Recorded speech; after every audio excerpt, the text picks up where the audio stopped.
힘을 원했던 제자 다데오라는 제목으로 같이 말씀을 나누도록 하겠습니다. 여러분 계속 예수님의 제자에 대한 이제 설교를 가지고 또 이제 말씀을 나누고 있는데요. 여러분 어떻게 12제자의 이름이 어느 정도 외워주시는지 모르겠습니다. 그래도 이제 제가 이제 제자 훈련할 때 성경 시험을 보는데 거기에 이제 그 내용이 들어가거든요. 예수님의 제자 6명 이상 써라.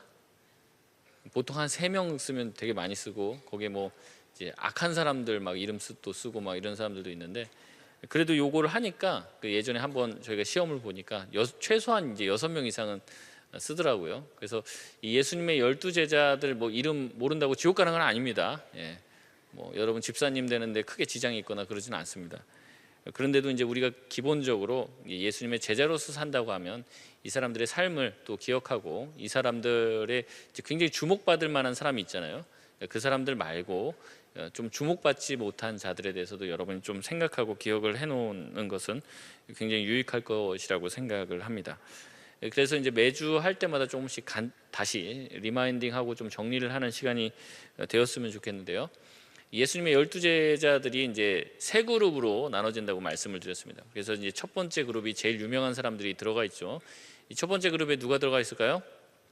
이제 베드로, 안드레, 요한, 야고보 요 4명이 들어간다고 말씀을 드렸습니다.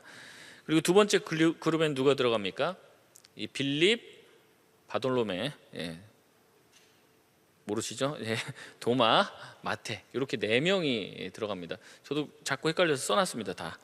세 번째로 지난주에 한번 나눴던 알페오의 아들 야고보, 또한 이제 작은 야고보라고 불리우는 이 알페오의 아들 야고보가 있고요. 그 다음에 오늘 말씀을 나누는 유다라고도 하는 다데오가 있습니다. 그리고 이제 시몬이 있고요. 예수님을 팔았던 가룟 유다가 이제 나머지 세 번째 그룹에 속합니다. 그래서 이번 주에는 지난주에 이어서 마지막 세 그룹에 속한 사람들 중에 유다라고도 하는 이 다데오에 대해서 살펴보려고 합니다. 특별히 예수님의 제자들 중에서는 두 가지 이름을 이제 같이 쓰는 사람들이 굉장히 많아요. 그래서 이제 사실 보다 보면 조금 헷갈릴 수도 있는데 이제 이런 사람들이 있죠. 이제 원래 베드로가 아니었죠. 원래 이름 뭐였습니까? 네? 시몬도 있고요. 게바라고도 하죠. 그렇게 여러 가지 이름으로 섞어 쓰고 있고요. 마태도 레위라는 이름을 가지고 있다고 말씀드렸습니다. 이 바돌로메도 나다나엘이라고 불렸다고 말씀을 드렸고요. 오늘 살펴보려고 하는 이 다데오도 이 유다라고 불렸다는 것이죠.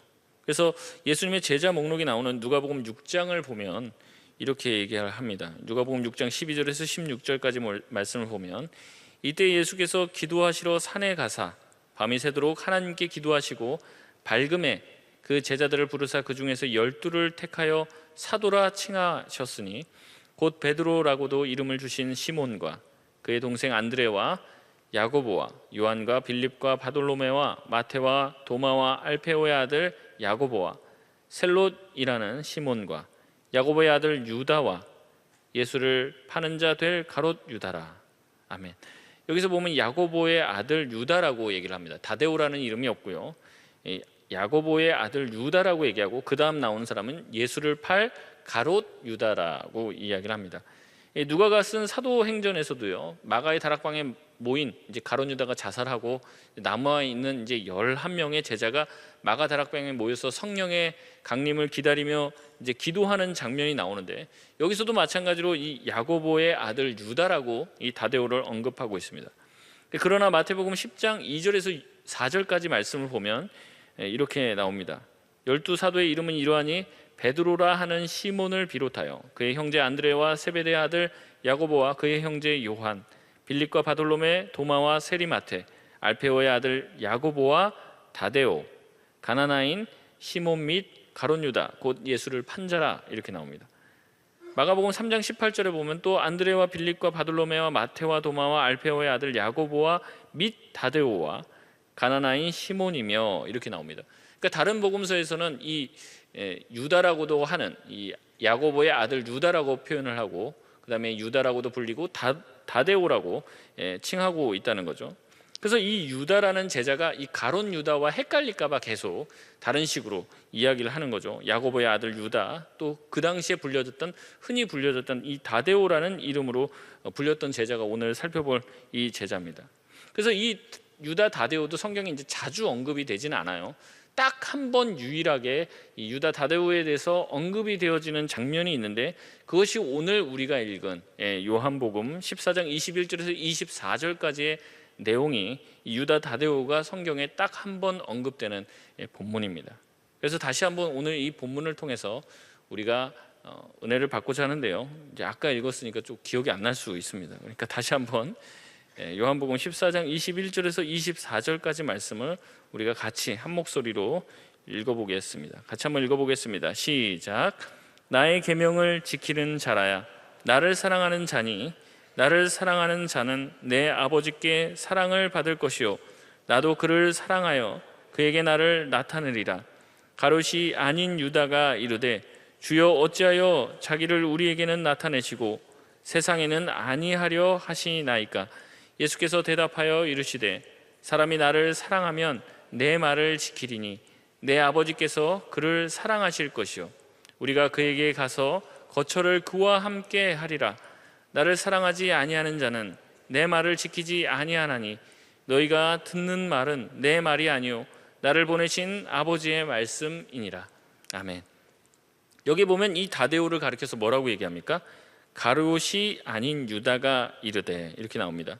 이 가롯이 아닌 유다, 예수님의 제자들 중에서 유다지만 가롯 유다가 아닌 사람, 다시 말해서 유다 다데오를 말하는 겁니다. 이 다데오가 22절에 예수님께 말을 하는 거예요. 뭐라고 얘기합니까? 주여 어찌하여 자기를 우리에게는 나타내시고 세상에는 아니하려 하시나이까. 이렇게 얘기한다는 거예요. 이 다데오의 말의 핵심은 뭡니까? 예수님에게 다데오가 질문하듯이 또 요구하듯이 얘기하는데, 이 요구의 핵심은 뭡니까? 자기들에게만 예수님이 나타내 주시고 왜 세상에는 안 하냐, 이렇게 얘기합니다. 이 말의 핵심은 이걸 것이에요. 예수님, 세상에 예수님이 어떠한 분이신지를 어떻게 하라는 겁니까? 드러내시라는 거죠. 왜 자꾸 예수님은 우리한테만 예수님이 어떤 분인지 드러내고 왜 세상에는 드러내지 않냐라고 묻는 겁니다. 그렇게 항변하는 것이죠. 이 다데오가 옆에서 보니까 예수님이 굉장히 능력이 대단하거든요. 예수님이 막 죽은 자도 살리시고 병든 자도 막 고치는 것을 옆에서 봤습니다. 그런 여러 가지 이적과 기사를 행하는 예수님을 보고 나서 이 다데오의 마음에 그런 생각이 든 거예요.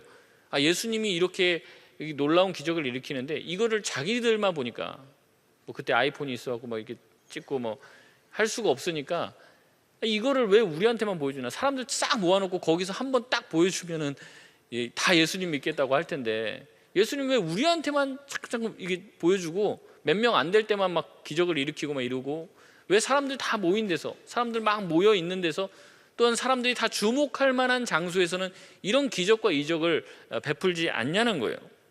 그러니까 세상에 예수님 나가서 당신의 능력을 펼쳐 보십시오.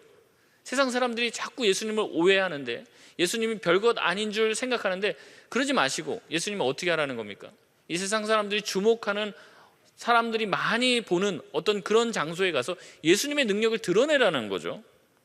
세상에 예수님이 어떠한 분이신지 한번 보여주기만 한다면 세상이 예수님을 다 믿게 된다는 거예요. 왜 자꾸 여기서 이렇게 해갖고 우리 보고 가서 전하라고 합니까? 귀찮게. 예수님이 다 뭐 이게 인터넷 생중계가 되는 이 세상에 2000년 전에 오셔갖고 하필이면 우리 보고 전도하라고 그러시고, 2000년이 지난 지금 시대에 오셔갖고 유튜브로 전 세계 중계가 가능할 때 막 무리를 걸으시고 뭐 하늘에서 왔다 갔다 이렇게 하시고 죽은 자도 막 살리시고, 여러분 그런 것들을 우리가 다 모두가 볼 수 있다면 예수님 쉽게 믿을 것 아니에요. 근데 이 다데오가 하는 얘기가 그거예요. 예수님 자꾸 뭔가 숨어 계시고 자꾸 겸손한 척 하시는데 그러지 말고 이 세상에 나가서 예수님의 능력을 한번 보여주면 세상 많은 사람들이 예수님을 따르고 그 사람들을 데리고 뭘 할 수 있다는 겁니까? 이 로마의 압제에서 우리를 구원하시고 예수님이 그렇게 말씀하시는 그 하나님의 나라를 이룰 수 있을 텐데 왜 자꾸 제자들만 모인 데서 이런 일들을 하냐는 거죠. 소수만이 볼 수 있는 장소에서 이런 기적들과 이적을 행하냐는 거예요. 예수님의 능력이면 유대의 독립을 충분히 쟁취할 수 있는데 왜 예수님은 그런 식의 능력을 사용하지 않느냐고 반문을 하는 거예요. 여러분, 예수님께서 당신의 힘을 세상에 보여줘, 세상의 권력을 움켜쥐라는 이런 말은 예수님께서 지금 처음 듣는 얘기가 아니에요. 그전에도 예수님께서는 이런 얘기를 들으셨습니다. 한번 찾아보겠습니다. 요한복음 7장 3절에서 5절까지 말씀입니다. 앞으로 좀 넘어가서 요한복음 7장 3절에서 5절 말씀입니다. 우리 세 절인데요, 같이 한 목소리로 읽어보겠습니다. 요한복음 7장 3절에서 5절입니다. 시작. 그 형제들이 예수께 이르되 당신이 행하는 일을 제자들도 보게 여기를 떠나 유대로 가소서. 스스로 나타나기를 구하면서 묻혀서 일하는 사람이 없나니 이 일을 행하려 하거든 자신을 세상에 나타내소서 하니 이는 그 형제들까지도 예수를 믿지 아니함이로라. 아멘. 이런 많은 해석들과 여러 가지 얘기를 할 수 있는데 간단히 말하자면 이 내용이 뭐냐면 똑같아요. 예수님의 형제들이 예수님에게 이 갈릴리 시골에서 이런 능력을 행해봤자 무슨 소용이 있냐는 거예요. 멀리 나가서, 소위 말하는 큰 물에 가서 이 유대 땅에 가서 당신의 능력을 보여주시면 사람들이 예수님을 쫓아갈 거라는 겁니다. 새 번역에서는 이 요한복음 7장 3절을 이렇게 번역을 합니다. 예수의 형제들이 예수께 말하였다. 형님은 여기에서 떠나 유대로 가셔서 거기에 있는 형님의 제자들도 형님이 하시는 일을 보게 하십시오. 이렇게 얘기해요. 그러면서 이유를 말하는데 뭐예요? 4절에 스스로 나타나기를 구하면서 묻혀서 일하는 사람이 없다는 거죠. 속담과 같은 얘기입니다. 쉽게 말해서 예수님이 지금 사람들에게 전하고 싶은 이 복음과 하나님의 나라가 있을 것 아닙니까? 근데 자꾸 왜 사람들 별로 없을 때 이 이적을 베풀고 그 몇몇 사람들에게만 자꾸 말씀을 전하는 거예요. 멀리 영향력이 있는 유대 땅에 가서 막 사람들에게 복음을 전하고 그렇게 막 하면서 기적도 일으키면 예수님이 금방 뭐가 되는 겁니까? 이제 스타가 되는 거죠. 유명해지는 거예요. 사람들한테 영향력 있는 사람이 되는 것이죠. 그렇기 때문에 그렇게 된 상태에서 하는 말에는 힘이 실리는 거예요. 그리고 많은 사람들이 예수님을 추종할 것 아닙니까? 그러니까 지금 큰 물에 나가라는 거죠. 이 갈릴리 시골에 있지 말고 큰 물로 나가라고 예수님의 형제들이 예수님에게 요청을 하는 거예요. 그러면서 뭐라고 합니까? 이 일을 행하려 하거든 자신을 세상에 나타내소서. 이렇게 이 일을 정말로 하려고 하는 거냐? 예수님의 복음이 정말 땅끝까지 전해지기를 원하냐? 그럼 뭐 하라는 겁니까? 예수님 자신을 자꾸 드러내라는 겁니다. 자꾸 사람들 없는 데 가지 말고 이 사람들이 모이는 곳, 길목 좋은 곳에 가서 하나님의 능력을 펼쳐 보이라는 거예요. 예수님 자신을 드러내고 자신의 능력을 자랑하고 그래서 사람들이 추종하게 만들어야 하는데 이 갈릴리 시골에서는 아무리 해도 소용이 없다는 거예요. 아무리 해도 아무리 희한한 일이 일어나도 사람들에게 이목을 끌 수 없는 것이 이 갈릴리 시골인 거예요. 그러니 당시 나라의 중심인 유대로 가서 자기 자신이 얼마나 대단한지를 사람들에게 말하고 그 시간들을 통해서 예수님이 말하려고 하는 그 놀라운 진리의 말씀을 선포하면 예수님의 추종자들이 생기고 그것으로 위대한 일을 할 수 있는 것 아니냐라고 얘기하는 거예요. 여러분, 지난주에도 말씀드렸지만 크다는 것, 세다는 것, 이 강하다는 것은 이 세상의 방식인 거죠. 하나님 나라의 방식이 아니에요. 크고 강한 것으로 세상은 다른 사람들의 이목을 끌고 사람들을 지배하고 다스리죠. 그리고 교회도 그런 논리에 많은 시선을 빼앗긴 것이 사실이에요. 그래서 하나님의 말씀과 이 인간의 욕망을 교묘하게 접목시킨 사상이 생겼는데 이것이 바로 이 고지론이라고 하는 사상입니다. 이 세상에 고지라는 것이 있는 거죠. 정상이라는 거에 있는 거예요. 그래서 우리 크리스찬들도 열심히 자기의 학문과 자기가 가진 달란트를 갈고 닦아 어디로 올라가라는 겁니까? 고지로 올라가라는 거예요. 다시 말해서 여러분이 만약에 과학자면은 최고의 과학자가 되라는 거예요. 우리나라 최고의 과학자. 그러면 어떻게 합니까? 자기 밑에 있는 이 영향력을 미칠 수 있잖아요. 과학자가 돼갖고 이제 상을 받을 때 뭐라고 얘기합니까? 이 상 감사합니다. 하나님께서 저에게 지혜를 주셔서 제가 최고의 과학자가 될 수 있었네요. 하나님께 모든 영광을 돌립니다. 이런 고백을 하면 뭐라는 거죠? 사람들한테 선한 영향력이 미쳐진다는 거죠. 되게 궁금한 게 하나가 있는데 BTS 중에 누구라도 교회 다닌다는 얘기를 혹시 들으셨는지 모르겠지만 그 친구들이 이제 예수님 믿고 막 이렇게 성경책 보고 있는 거 막 인스타에 막 올리고 그러면 어때요? 막 굉장히 우리도 뿌듯하고 역시 예수님은 정말 위대하셔 뭐 이러는 거 아닙니까? 그러니까 세상의 어떤 정점에 올라가서 영향력을 미칠 수 있는 자리에 올라가서 뭐라는 거예요? 주의 복음의 말씀을 전하는 그런 사람이 돼야 된다는 게 이 고지론이에요.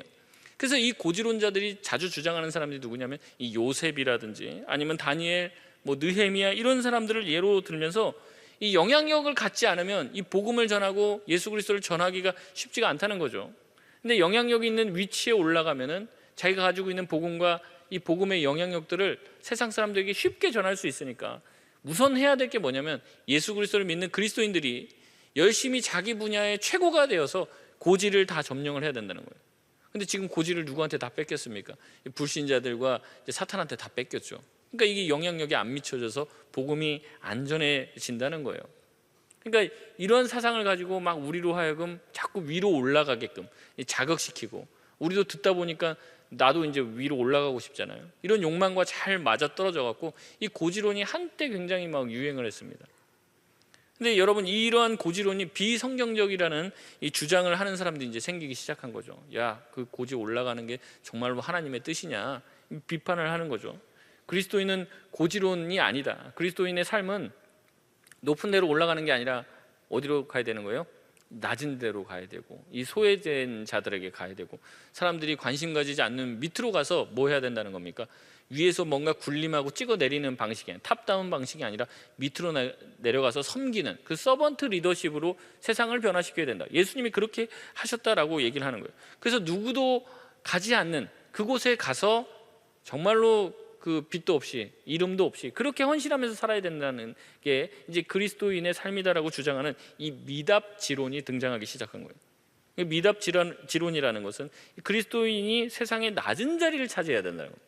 높은 자리를 차지해서는 안 되고 낮은 자리를 차지해야 된다는 거예요. 세상의 가장 낮은 자리를 그리스도인들이 차지하고 거기서부터 세상에 있는 사람들을 섬김으로 감동시켜서 복음을 전해야 된다는 거죠. 그리고 초대교회의 사도들과 성도들이 그러한 삶을 살았다라고 얘기하면서 이 고지론을 비판을 했어요. 여러분, 이 고지론과 미답지론, 여러분 이 두 입장의 사람들이 굉장히 팽팽하게 맞으며 지금도 계속 이 자기의 견해가 맞다라고 주장하고 있는데, 여러분 어느 게 더 마음에 드십니까? 이 고지론이 마음에 드십니까? 아니면 이 미답지론이 마음에 드십니까? 조금 질문을 바꾸면 이 둘 중에 어느 게 더 성경에 가깝다고 생각하십니까?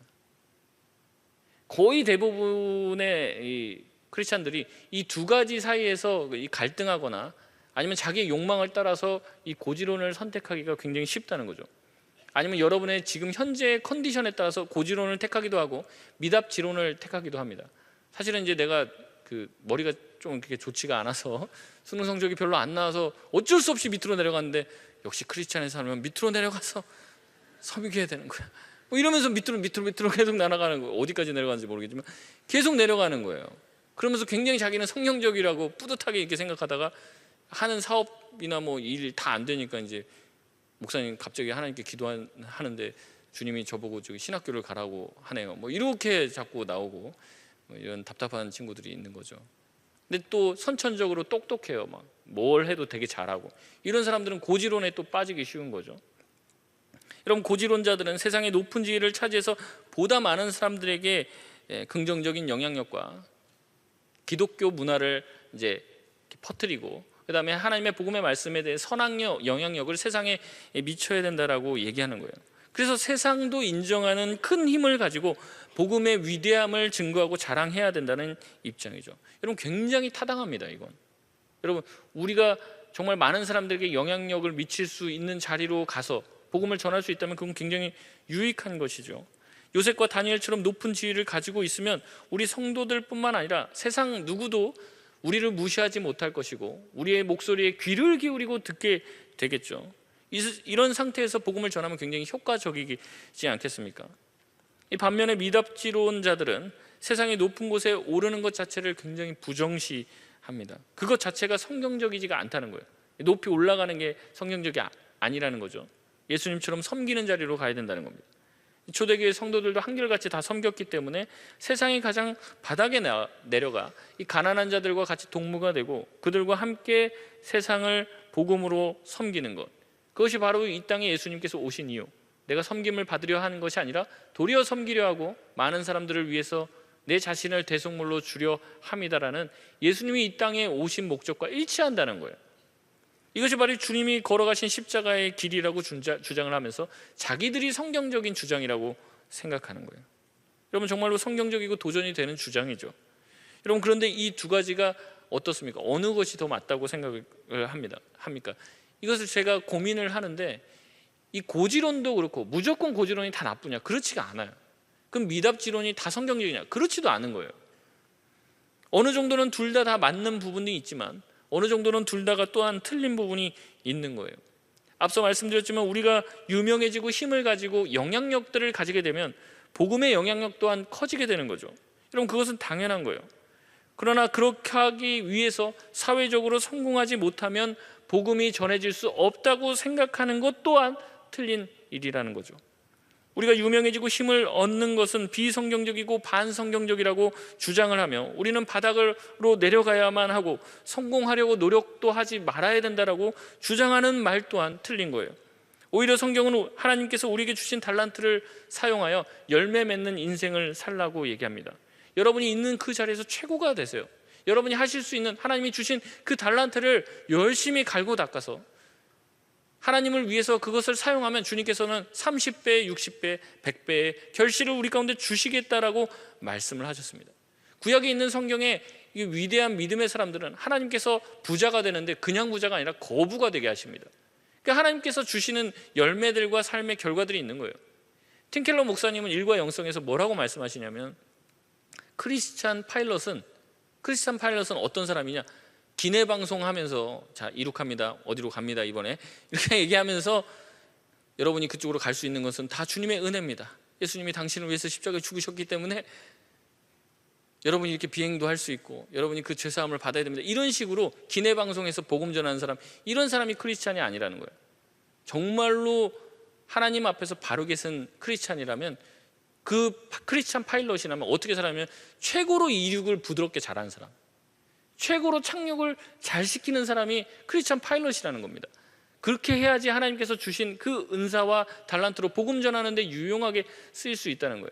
근데 크리스찬 파일럿인데 막 이륙할 때도 막 난리가 나고 막 사람들 다 막 안전벨트 막 잡고 있고 막 이렇게 만들고, 착륙할 때도 자, 충돌합니다 다 막 이렇게 하면은 어떻게 그 사람이 복음을 전하겠냐는 거죠. 그래서 크리스찬들은 세상에서 일할 때도 탁월해야 된다고 얘기해요. 왜냐하면 세상 사람들, 믿음 없는 사람들은 누구의 힘으로 자기 일을 합니까? 자기의 생각과 자기가 가지고 있는 지식 가지고 일하죠. 그러니까 한계가 있는 거예요. 근데 예수 믿는 사람은 어떻습니까? 하나님이 주신 힘과 능력이 더해지잖아요. 그 사람이 가지고 있는 힘 더하기 하나님이 주신 지혜와 능력과 은혜가 있다는 거예요. 그러니까 크리스찬이 무슨 일을 하면 당연히 세상 사람보다 잘할 수밖에 없다는 거죠. 잘할 수밖에. 근데 많은 경우에 우리가 대부분 열심히 하지 않고 우리의 게으름을 막 은혜로 막 이제 막 포장을 하니까 그렇다는 거죠. 그러니까 이 팀켈러 목사님은 뭐냐면, 하나님이 주신 이 달란트로 열심히 최고의, 여러분이 가지고 있는 그 직업군에서 최고의 사람이 돼서 하나님의 영광을 돌리는 곳에 사용하라고 얘기하는 거예요. 여러분, 그렇게 보면 이 고지론이 다 잘못된 것은 아니라는 거죠. 여러분, 무조건 밑으로 가는 게 좋은 게 아닌 거예요. 문제는 무엇이냐면, 내가 사회적으로 이 고지론을 막 추구하면서 내가 사회적으로 성공하려는 그 욕망을 가졌다는 게, 그게 문제가 되는 겁니다. 여러분, 그게 아니라 하나님의 나라와 영광을 위해서 순수한 마음으로 내가 있는 그 포지션에서 최고의 프로가 된다는 것은 하나님께서 원하시는 거예요. 근데 그게 아니라 하나님의 이름을 빙자해서 어떻게 되는 겁니까? 내가 커지고 높아지고 내가 성공하려는 욕망을 가졌다면 그게 문제가 되는 거예요. 성공과 실패 그 자체가 문제가 아니라는 거예요. 성공하고 싶어하는 그 욕망에 사로잡혀서 실패하고는 이 견딜 수 없는 그 마음, 그리고 실패하게 하나님께서 하시면 거기에 대해서 감사해야 되는데 그렇지 못하고 이 사회적 성공과 실패가 신앙과 직결된다라는 이 잘못된 프레임으로 서로 자신이 이 의롭다라고 얘기하는 이 프레임 자체가 잘못되어 있다는 거죠. 여러분, 그 지난주에도 말씀드렸지만 여러분, 큰 교회가 문제가 있고 작은 교회는 건강하고 다 좋은 게 아니라고 말씀드렸습니다. 이 크다라는 것, 작다라는 이 크기의 프레임에 갇혀서 큰 거는 옳고 작은 것은 그르다라고 생각하는 것, 그 다음에 작은 것은 옳고 큰 것은 그르다라고 생각하는 이 모든 것이 잘못됐다는 거예요. 여러분, 큰 교회가 문제입니까? 그렇지 않다고 생각합니다. 제가 생각하는 잘못된 것은 크고자 하는 욕심이에요. 근데 작은 교회들이 크고자 하는 욕심이 더 많을까요? 큰 교회가 더 크고자 하는 욕심이 더 많을까요? 제가 볼 때는 작은 교회에 있는 많은 목회자들이 크고자 하는 그 마음과 욕망과 열등감에 사로잡혀 있는 것들을 많이 보게 되는 거예요. 큰 교회는 대부분 크니까 별로 더 커지고 싶어하는 욕심이 거의 없습니다. 근데 자꾸 그 크기만 보고 이것을 죄악시하는 생각, 이 프레임이 문제라는 거예요. 여러분 사회적으로 성공하면 되게 좋은 거죠. 여러분 성공하십시오. 여러분 잘 돼서 여러분이 가지고 있는 하나님이 주시는 영향력들을 가지고 선한 영향력들을 끼치십시오. 그냥 게을르게 그냥 살지 마시고 내일이라도 뭐라도 하시라고요. 영어라도 공부를 하든지 뭐라도 하시란 말이죠. 하나님이 주신 이 시간과 달란트와 에너지를 낭비하지 마시길 바랍니다. 여러분 정말로 잘 되시길 바라요. 그런데 문제는 뭐냐면 내가 이 잘 되려고 하는 욕구에 사로잡혀 갖고 잘 되지 않고는 견딜 수 없는 마음을 가지고 있다면 그것이 여러분에게 문제가 된다는 거예요. 예수님을 보면서 예수님 어차피 결국엔 유명해지시지 않았습니까? 여러분 그렇게 얘기할 수 있습니다. 하지만 예수님은 유명해지려고 노력하지 않았다는 거예요. 유명해지려고 노력하며 유명세를 통해서 복음을 전하려고 하지 않으셨습니다. 영향력을 키우고 사람들이 추종할 때의 기쁨과 욕망이 예수님을 집어삼키지 못했다는 거예요. 여러분 크게 성공하시면 정말 좋겠습니다. 여러분 월급날 꼭 저를 찾아오셔갖고 목사님 말씀 듣고 성공했습니다. 그랜드 애플 꼭 갑시다. 여러분 성공하시길 바랍니다. 잘 먹고 정말 잘 살고 여러분 좋은 차 타고 다 그렇게 하시길 바랍니다. 그런데 하나님이 주신 그 은혜에 감사할 수 있으면 좋겠어요. 그게 아니라 내가 그러면 이제 사회적으로 성공 못하고 내가 사회적으로 뭐 안 되면 막 하나님 원망하고 하나님 왜 나한테 이렇게 했냐고 여러분 그 마음 가지고 있다면 그것 자체가 문제가 된다는 거예요. 하나님이 여러분을 성공하게 하시면 그 성공하게 하심이 여러분을 교만하게 만들지 못하게 해야 돼요. 여러분을 하나님이 어떻게 보면 누추하게 만들고 실패하게 만들 수도 있습니다. 하지만 거기 때문에 여러분 낙심할 필요가 없습니다. 왜냐하면 그것에 우리는 휘둘리는 사람이 아니기 때문에 그런 거예요. 여러분 그런 관점을 가지고 우리에게 잣대를 드러내는 것은 세상이라는 것이죠. 다시 말해 고지론과 미답지론도 결국 다 틀린 부분이 있고 부분적으로는 옳은 부분이 있어요. 이 프레임 자체의 설정이 잘못되어 있다는 거죠. 지난주에 말씀드렸듯이 하나님은 우리의 크기에 관심이 없다라고 말했습니다. 오늘 말씀으로는 하나님은 우리의 사회적 지위에 관심이 없어요. 우리가 성공하든 실패하든 하나님은 크게 관심이 없습니다. 여러분이 성공해도 여러분이 교만하지 않기를 원하시는 거고 여러분이 실패해도 낙심하지 않고 여전히 하나님을 붙들면서 여러분이 하나님의 자녀가 되었다는 그 사실 때문에 만족하고 기뻐하기를 원하시는 거예요. 그래서 막 제자들이 예수님께 파송을 받아요. 그래서 막 가서 막 귀신도 쫓아내고 병도 고치고 신이 나서 예수님한테 막 와서 얘기합니다. 주님 우리가 기도했더니 막 귀신도 떠나가고요. 막 난리가 일어났습니다. 막 정말 주님께서 주신 그 능력 때문에 우리가 위대한 일을 막 행했습니다. 막 이런 얘기를 한단 말이에요. 근데 예수님 뭐라고 얘기하신 줄 아세요? 너희가 나가서 그 능력을 행해서 귀신이 하늘에서 떨어지는 것 그것 보고 기뻐하지 말라는 거예요. 너희 이름이 하나님의 생명책에 기록된 것 그것으로 인해서 기뻐하라 그렇게 말씀하시는 거예요. 그러니까 완전히 하나님과 이 우리의 관점이 다른 것이죠.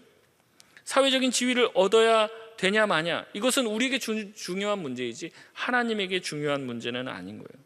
하나님께서 우리를 높여주시면 사회적으로 높여주시고 소위 말하는 성공을 하게 하시면 여러분 그것을 감사하고 거기에서 주님의 은혜를 찬양하고 높이면 돼요. 이것이 나의 힘과 능력으로 된 것이 아니라 오직 하나님의 능력으로 되었다는 것을 우리가 믿음으로 고백하고 깨닫고 그렇게 나아간다면 우리가 건방질 이유가 하나도 없는 것이죠. 또한 우리가 실패하고 또한 많은 시험에 여러분이 낙방하고 그렇게 떨어져서 이 자존감이 막 바닥을 치는 그 상황에서도 여러분 복음 때문에 여러분 절망하지 마시길 바랍니다. 여러분 그곳에서 우리는 여전히 감사할 수 있고 낮은 곳에서 섬기면 됩니다. 여러분 같은 상처를 가지고 있는 사람들을 서로 위로하고 절망하지 않고 자족하고 기뻐하시는 것이 정말 주님께서 우리에게 원하시는 삶의 모습이라는 거죠. 사도 바울은 빌립보 교인들에게 보낸 편지에서 가난도 부함도 나에게는 또한 우리에게는 아무것도 아니라고 이야기를 해요. 배고픔도 배부름도 아무것도 아니라고 얘기합니다.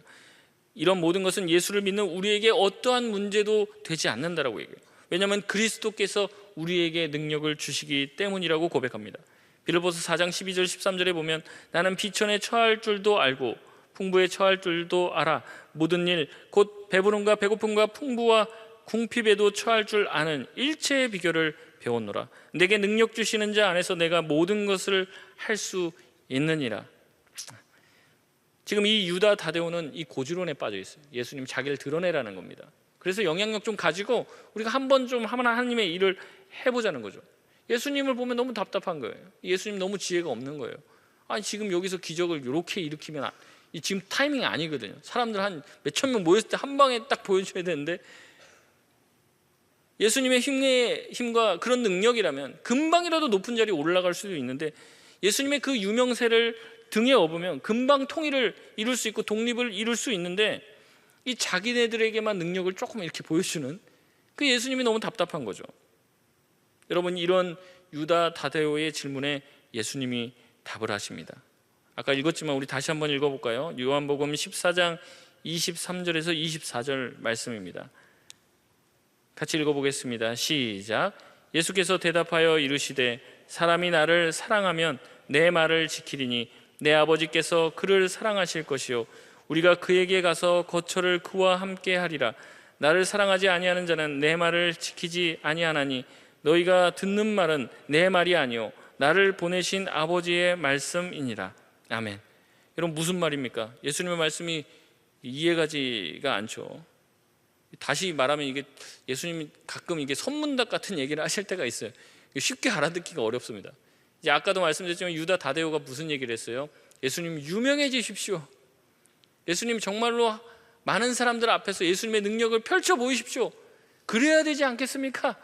이런 질문을 해요. 그럼 예수님의 대답은 뭐여야 됩니까? 아니 나 싫어, 나 그냥 여기서 이렇게 잔잔바리로 이렇게 그냥 이렇게 할래, 이렇게 얘기하시든지, 그래 네 생각이 옳다, 내가 한번 보여주자, 뭐 이런 식의 대답을 해야지 이게 뭐가 되는 겁니까? 이게 대화라는 게 되는데 예수님 갑자기 뭐라고 얘기하시는 거예요? 사람이 나를 사랑하면 내 말을 지키리니, 뭐 이런 얘기 하시는 거예요. 내 아버지께서 그를 사랑하실 것이요 우리가 그에게 가서 그 거처를 그와 함께 하리라. 이 쉽사리 이해가지 않는 얘기를 하는 거예요. 유명세를 얻어라, 예수님의 능력을 세상 사람들에게 펼쳐 보여서 예수님을 따르게 하라라고 하는 이 유다 다데오의 요청에 예수님이 한 말은 무엇이라는 겁니까? 말씀에 순종해라, 이렇게 얘기합니다. 말씀에 순종해라. 네가 나를 사랑하면 말씀에 순종할 것이다 라고 말씀을 하시죠. 내 말에 순종하지 않는 것은 나를 사랑하지 않음이다 라고 말씀하십니다. 여러분, 이게 무슨 말입니까? 예수님은 무슨 이야기를 하고 있는 것일까요? 이런 얘기를 하는 것이죠. 다데오야, 너는 세상을 변화시키기 위해서 나의 힘을 세상에 보여주라고 얘기하지만 세상을 변화시키는 힘은 나의 힘을 세상에 보여줌으로 이루어지는 것이 아니다. 하나님의 말씀을 어떻게 하는 겁니까? 지키고 순종함을 통해서 세상은 변화가 될 것이라고 이야기하는 거예요. 주님을 사랑하는 마음으로. 여러분, 종교심이 아닙니다. 예수님의 말씀에 순종하지 않으면 지옥 가니까 그런 예수님이 겁을 주는 게 아니에요. 주님을 사랑하는 마음에서, 주님을 너무 사랑하니까 주님의 말씀대로 행하고 싶잖아요. 이 마음으로 주의 말씀을 실천하고 그 말씀에 순종하며 나아갈 때 이것이 세상을 변화시킬 힘이 된다는 것을 말하고 있는 거예요. 세상의 유명세는 잠깐 있다가 또 사라지게 되는 거죠. 그래서 연예인들이 많이 힘들어하는 게 뭡니까? 안 돼봐서 모르겠지만 인기를 많이 얻었다가 나중에 사람들이 나를 몰라주고 뭐 이러면은 막 허탈감이 오는 거 아닙니까? 상상해봤을 때. 세상의 권력이 오래 가냐? 그렇지 않더라는 거예요. 대통령이 돼봤자 5년 이제 금방인데 딱 되면은 뭐 조금 뭐 힘이 있는 것 같지만 또 금방 3년 4년 되면 레임도 갔다 그러고 뭐 감옥 가니 마니 뭐 이런 얘기 나오고 그런 거 아닙니까? 여러분, 세상의 권력 또한 오래 가지 않는 거예요. 지금 유다 다데오는 인기를 얻고 세상 권력을 얻어야지 예수님이 원하시는 바를 펼칠 수 있다라고 얘기하는데 뭐라고 얘기하는 겁니까? 예수님은 그런 거 다 소용없다는 거죠. 그런 걸로는 세상을 변화시킬 수 없다는 겁니다. 하나님을 사랑하는 마음으로 주의 말씀에 순종하고 그 주의 말씀대로 행하여질 때 주의 말씀이 우리를 변화시킬 것이라고 얘기하는 거예요. 이사야 40장 8절에 보면 푸른 마르고 꽃은 시드나 우리 하나님의 말씀은 영원히 서리라 하라. 세상의 모든 것이 사라지고 없어져도 하나님의 말씀은 영원한 줄 여러분 믿으시길 바랍니다. 이 말씀에 순종하는 것만이 하나님의 나라를 세울 수 있고 세상을 변화시킬 수 있는 능력이 이 가운데서 나오는 거예요.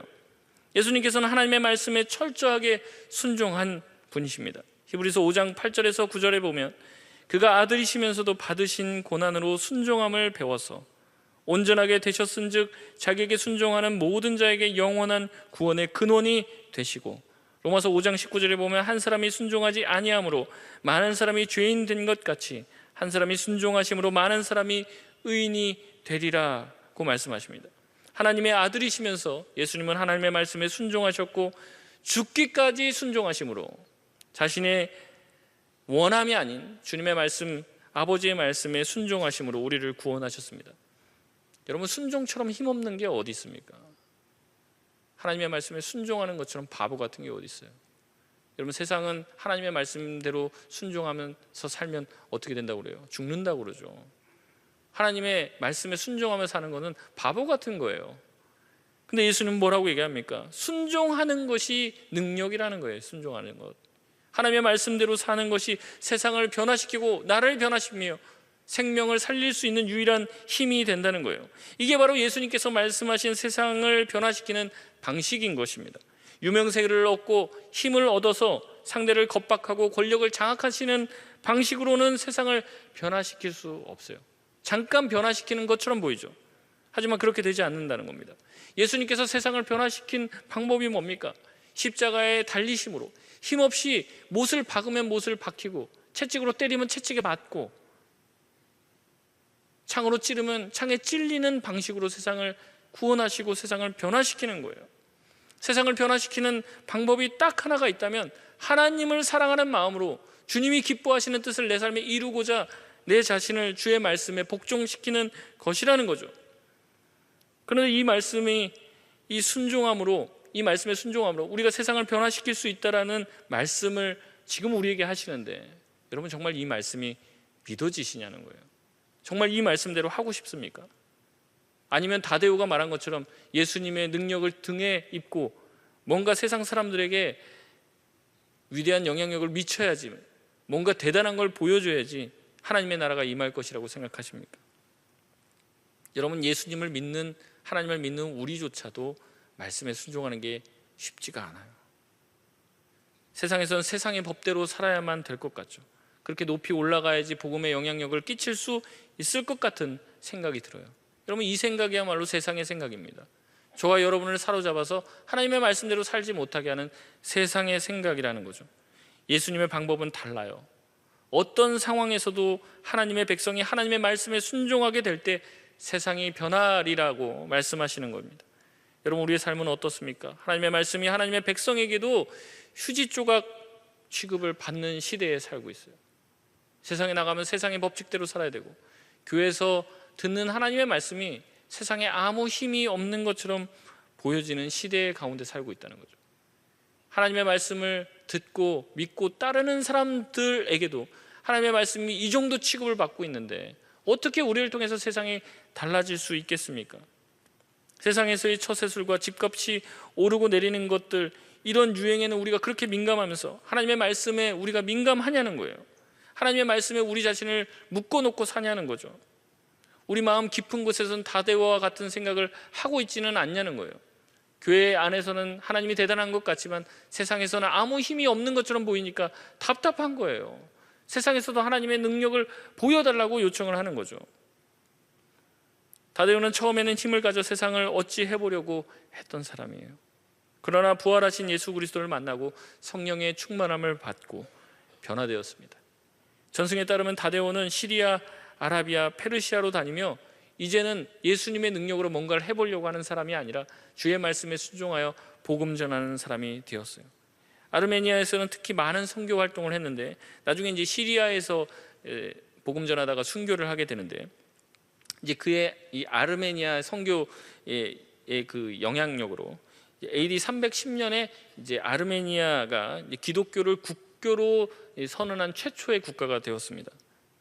이렇게 다데오는 처음에는 예수님의 능력을 펼쳐 보이심으로 인해서, 예수님이 자신의 능력을 드러내 보이심으로 세상을 변화시켜 달라고 예수님께 요청했지만 결국에는 성령으로 인하여서 변화되어서 예수님의 말씀에 순종함으로 이 세상을 변화시키는데 사용되었던 주님의 귀한 사도가 되었다는 거죠. 말씀을 마치겠습니다. 내 안에도 다데오와 같은 마음이 있을 수 있죠. 예수님의 능력을 자랑하고 그것이 드러나서 힘을 쟁취하고 기독교인들이 뭉쳐서 세를 이루어서 이 세를 과시하고, 야 우리 이렇게 많이 모였다, 우리가 이게 한번 투표하면 너네들 붙일 수도 있고 떨어뜨릴 수도 있어, 이런 어떤 새 과시로 세상을 변화시키는 시도를 하고 싶을 수도 있어요. 그러나 주님의 방법은 그렇지가 않아요. 그저 말씀에 순종하고 또 말씀에 순종함으로 십자가의 죽으심으로 우리를 구원하셨던 그 예수님이 가셨던 길을 우리도 걷길 원하신다는 겁니다. 그리스도인이 세상을 변화시키는 방식은 이거라는 거예요. 말씀에 대한 절대적 순종. 아무 힘이 없어 보이지만 굳건한 마음으로 한 말씀이라도 내 삶의 순종함으로 녹여낼 때 이 말씀에 순종하는 힘이 저와 여러분이 속한 세상인 가정과 학교와 직장, 우리 공동체를 변화시켜 주실 줄 믿습니다. 말씀이 아무 힘이 없는 것 같이 보이는 이 세상 가운데 말씀에 순종함으로 이 세상을 변화시킬 수 있는 주님의 청년들 되시길 주의 이름으로 소원합니다.